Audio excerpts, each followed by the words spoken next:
I mean, this is good stuff. This is good stuff right here. That's all I'm saying. Check. Mic check. No, that was gross. It was not. It was not any more pleasant inside me. It felt wrong. It felt wrong.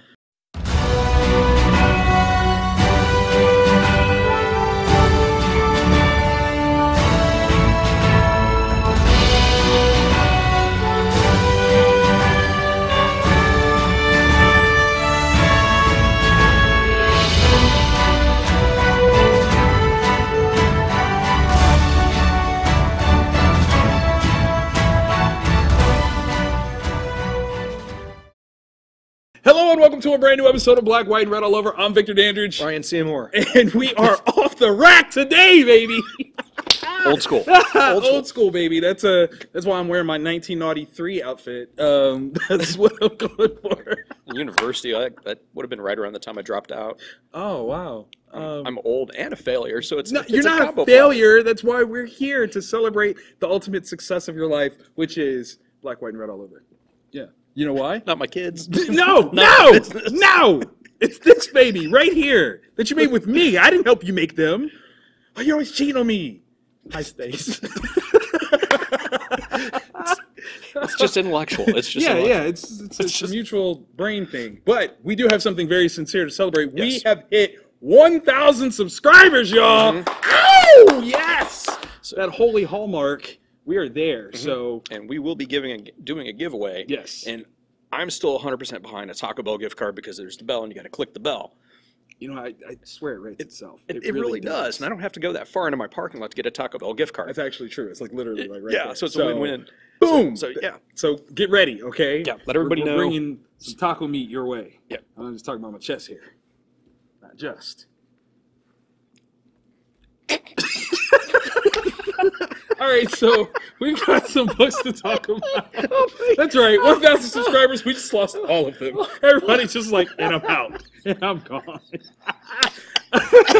Don't die. You're not allowed to die on this episode. We still got to get to our 5-year anniversary episode. All right, so we've got all the same here in the honorable mentions pile. Mm-hmm. So where do you want to start? Mm-hmm. Oh, that's a toughie. It was. I just happened to make all these Marvel books in honorable mentions. My highest would be this one.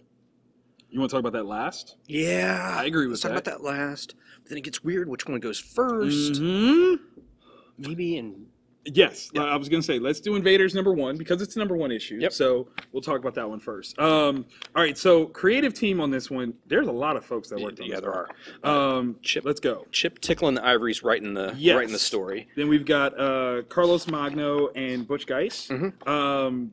Different styles completely. Yes. Butch is classic. Like if you're not familiar with Butch's artwork, wow, where have you been in the comic industry? Because he's been in the game for a while. But I love that they use his stuff for the old school sessions. Then they bounce to the other artists for the future or for the current times, which is great. All right, so this is called Invaders, but this is a Namor book right now. Pretty much, yeah. And I enjoyed this more so than I enjoyed Namor #1. Mm-hmm. Is there a thing here? Like are we saying better writer, better storyline? Where are we going with that? I don't know. I think if at worst, it's reactionary to the Aquaman movie. And so Marvel's saying, okay, we've got our own Atlantean that isn't 100% Atlantean, that's the king of Atlantis. Let's go. I didn't even think about it that way. And like it might be. Like I would like to think the motives are more pure. I mean, they would have to be because obviously the production time, like this would come out in like March if this was truly reactionary. Yeah. But I mean, Buzz and Indicator, they know this is a thing. Yeah. Do you think that there's any chance whatsoever that this is a precursor to Namor showing up in the Marvel Cinematic Universe, though? That wouldn't shock me. Wouldn't shock me one bit. I mean, he's such an awesome character. And like, we now know that a character from Under the Sea has legs on land in movie theaters. Yeah. For sure. Did you like this book? I liked, this is weird, the old school stuff, I was kind of met on. Okay. The current stuff, I'm not 100% sure that Namor's at full. Right. But when the one thing was given to one person, they opened it up and they're like, oh, what's this? That That was big. Yeah. That was big. I enjoyed the history of it. Like, I don't know, I'm in a weird place right now where I'm reading old Marvel stuff, particularly Marvels, which is celebrating like a huge Hallmark coming up. But like the details of the Invaders series and the fact that this is like the World War II super team from Marvel that wasn't Marvel at the time. Yeah. So yeah, I enjoyed like the historic nature of it. Yeah. But this plot by Namor is, that's worthy. That is definitely worthy. All right, so Fantastic Four number 6, Dan Slott. We've got Aaron Cooter on the artwork. Herald of Doom Part 1. Yes. If that doesn't scare you a little bit, it should. It's fun. Like this is finally back into the action of the Fantastic Four that I think people have been kind of craving. Yes. It's finally here. Doom and his like full Doomian machinations. I feel so bad for the one person because I don't think they know what they signed up for. Not at all. You can't. Like, and the fact that they asked for it makes it even worse. Yeah, you clearly haven't read Fantastic Four before at all. Like it's so. But he probably doesn't let that book come out there. Probably not. I would. Barbarian law says you can't read how Doom loses. Yeah, that's because Doom never loses.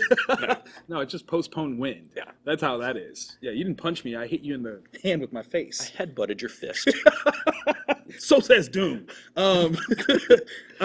This is interesting to me because the feel of it is a lot more like it's just jovial and fun. Yeah. It's not serious Marvel. Yeah, no, I mean it's this. There's just enough humor. Human Torch are killing it with that. Like just keeping everything kind of lighthearted. It's what I want out of a Fantastic Four book. I like it. I like it a lot. Reed Beard, you like? I like. It's good. Yeah, it is good. I'm not gonna lie. He looks all mature, rugged. I like that he doesn't try to like dye his hair and get rid of the gray.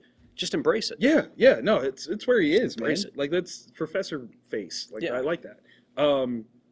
The thing with Sue on the way there though, that made me laugh. Yeah, that made me laugh so much because I was trying to figure out what I was looking at. Right, and then there was the word bubble. I'm like, I get it. I get it. That was sense. So funny. But yeah, it's just all around. It's a really good book. I think Dan Slott is like establishing his run here, but still maintaining the core family aspect of what the Fantastic Four is all about. So really like it. This is a good book.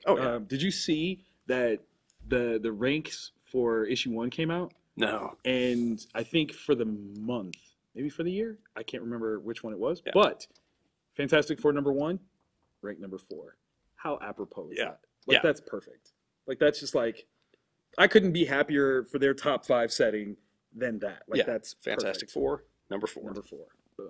Boom. Okay, so Conan the Barbarian number 2.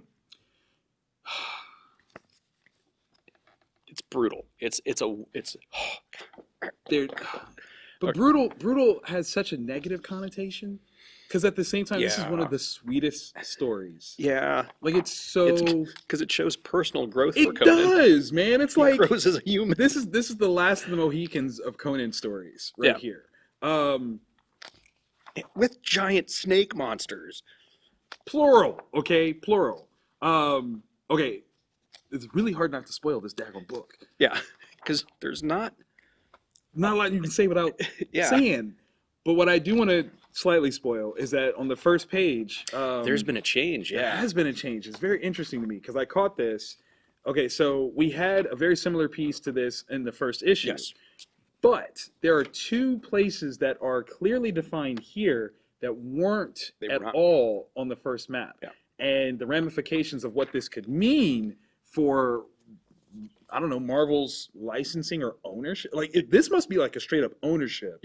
Of Conan. I don't know how you can get around that. Yeah. Unless it's just that those are open concepts at this point. I don't know. But if that puts him on that realm, then who knows who could show up. Right. And that's fun. Right. That could be a lot of fun. You got to pick up the book to find out what we're talking about.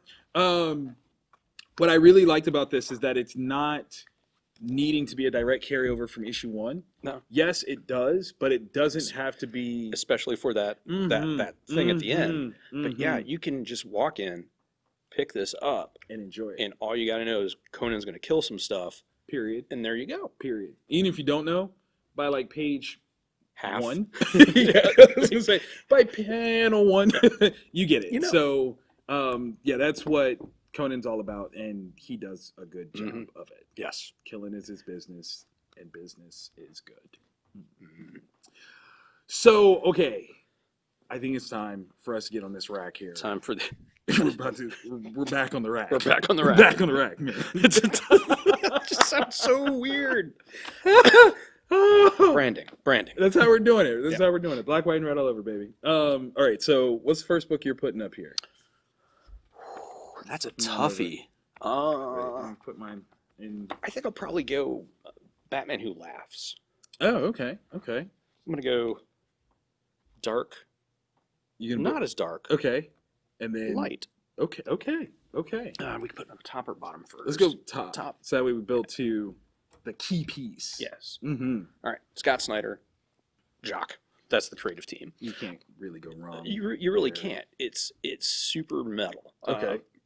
Our Bruce Wayne, the reason I phrase it that way is because the Batman Who Laughs is pulling Bruce Waynes from other universes into. And he is Bruce Wayne, so yeah, there's a bunch further complication. Bunch of Bruces. Like like it opens up with a Bruce Wayne that has fallen from some height that doesn't match any of the buildings in the area. Oh. And who was like the mayor of Gotham in his world and was like giving an award or something, and then just like all of a sudden, just boom. Yeah.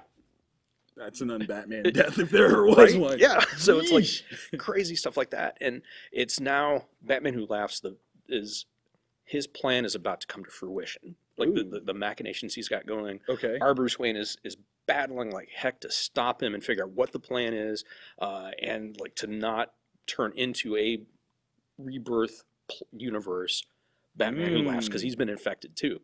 So yeah, it's really, really fun. It gets a little bit confusing at parts, right?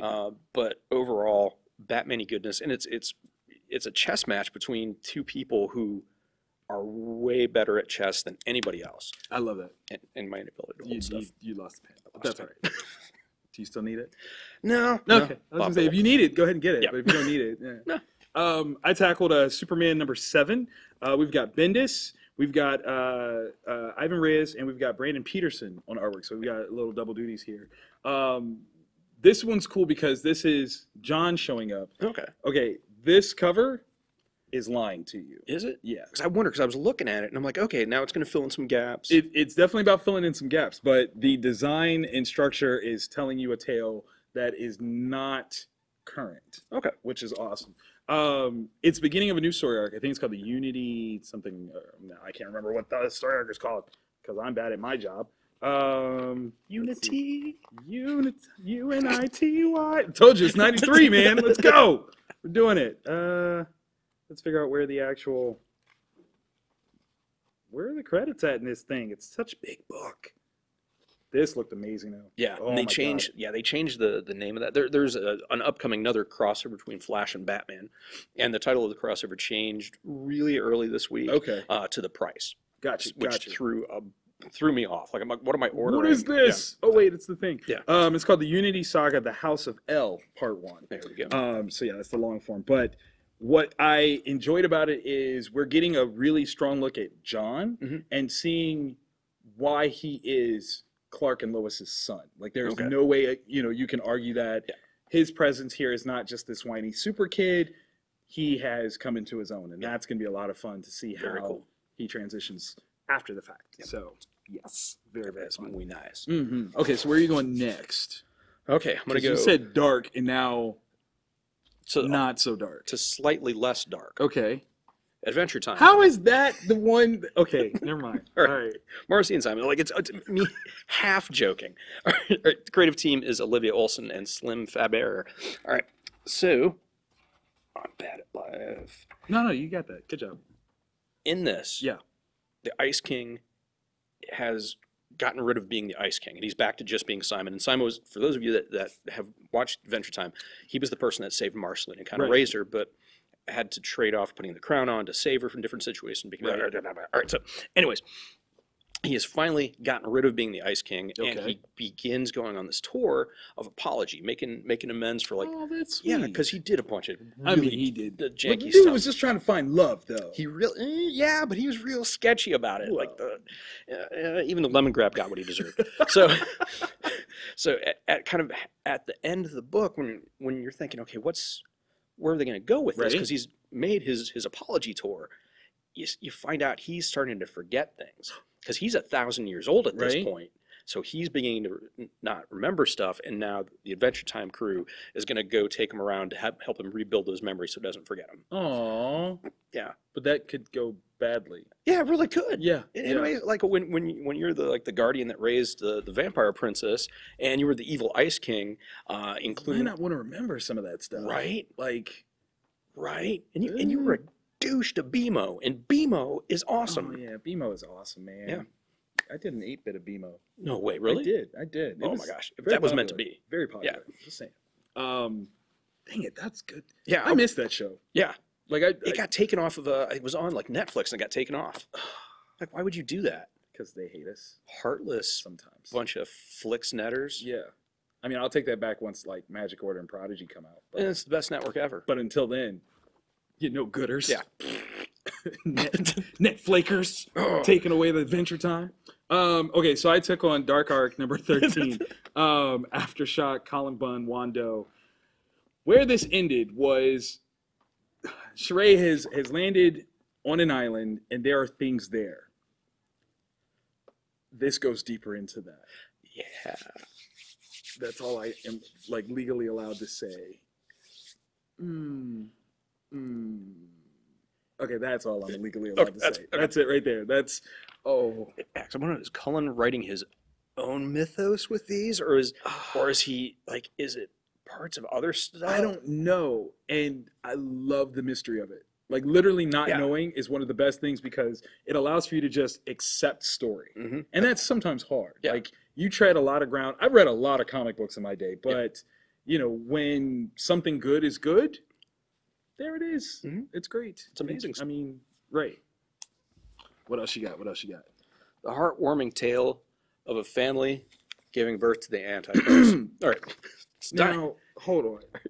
When you were describing your build-up here, and you left Babyteeth on the table, I'm like, you've got to be out of your mind. No, it's amazing. All right. So, Donny Cates, Gary Brown. That's the creative team. Oh, my God. So the crew has gone to hell. Okay. And that's your start. Yeah. So okay. You're right. So they're in hell and they're talking to the big guy, right? Satan.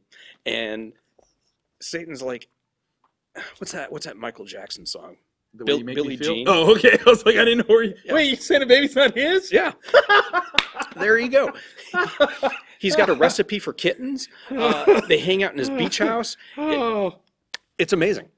What do you do when Satan denies your baby? They're kind of like, we don't want him. He's like, it's not my kid.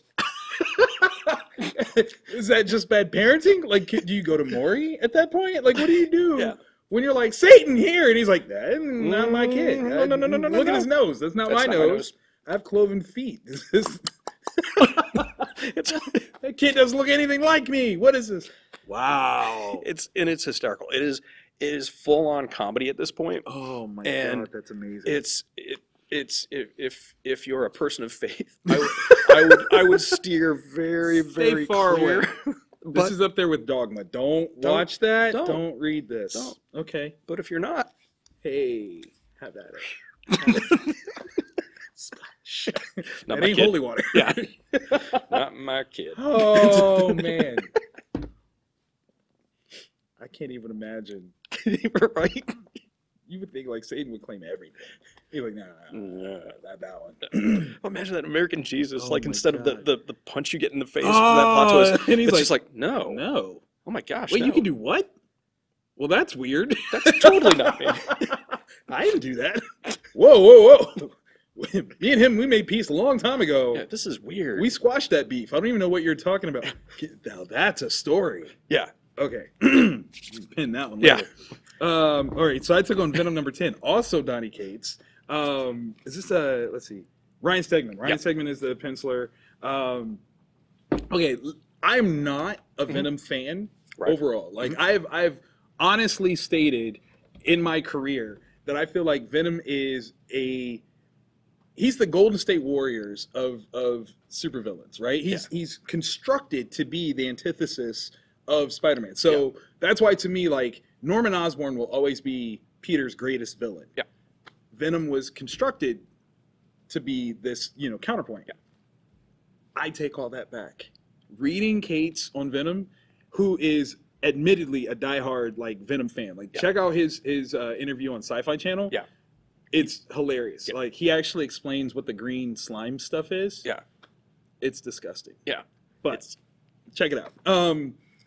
So like jumping into this, clearly not a fan of the character as a whole, not been reading the whole series, you get in this easily, breathless. Like, clearly there's stuff that's going on. It's explained very well, very easily to accept, and the twists of it all, it's good. One of the things I love about it is the number, speaking as a shop owner, the number of people that are not Venom fans that are reading this. Like, it's got to be huge. It's got to be huge. It's huge. I'm one of them. Because, like, seriously, I enjoyed this so much, I really want to go back and grab other issues. Yeah. I like what he's done. Yeah, he's done an amazing job. Yeah, it's kind of crazy. He's rewritten the mythos, included his own take and spin. Yeah. And this is what it's all about. When you're a fan of something, when you can pay fan service to what was, but then still craft something new. Yep. Like, this is why we should be writing right now. Like, this is it. I enjoyed this movie. Oh, yeah, it's amazing. And I can't wait to see what the character that shows up at the end. I'm like, that's not good at all. So I can't wait to see what that does. Yeah. That's muy good, muy good. Very, very, very. As always, if this is your first time checking us out, click the like button, the subscribe, and the bell, and join the nation that we have. We have a nation now. We do. We really do. Calling that. Comment below. Yeah. Let us know your thoughts. Definitely that. If there is a book that you want us to check out next week, hit us up on Facebook or Twitter. Yeah. We put the list up, so you're more than welcome to throw in your 2 cents, and we'll do our best to add it to our read list, because that's important to us. We want to listen to you. Yeah. And one of the things we do preach, if you watch multiple episodes, talk about hitting up your local store, talking to your local shop owner, getting stuff pre-ordered fast. Want to do a shout out. We've got another shout out next week and another shout out the week after. Awesome. So we're working through you guys. All right. In Bellingham, Washington, the Comics Place. They also have a podcast, the Perfectly Acceptable Podcast. Dope. And one of their claims to fame is they are the furthest comic shop north in the contiguous United States. No joke. Which is pretty awesome. That is pretty awesome. So, like, we're going, like, coast to Midwest-ish. Yeah. Yeah. We're like the coast of the Midwest. Can we say that? Thank you. Yeah, we've got the Untangy River. Yeah, I'm saying we're the coast of the Midwest. So, there you go, coast to coast. Boom, shout out. And this is, what's their shout out? Oh, the Comics Place. The Comics Place. Yep. Yep. Hit them up on Facebook. I'm definitely going to look up the podcast, because that's going to be awesome. Yeah. Perfectly Acceptable Podcast. I love it. Perfectly acceptable. It's so quaint. Yeah. You guys got no humble brag to you whatsoever. You're like, oh, no, it's perfect. It's not bad. It's not bad. And is it good? It's perfectly acceptable. And if you guys own a store or want to have your store shouted out, let us know, man. Let us know. Yeah. We like to spread the love, because it's all about comic books. Yes, come to Comic Town. Easy peasy. You should definitely do that. Yes. But if it's a little far, we understand. Yeah. Hit your local comic shop, and there you go. Yeah. And if your local comic shop happens to be an awesome place like that, then that's where you should be. Yep. A comics place. Do it.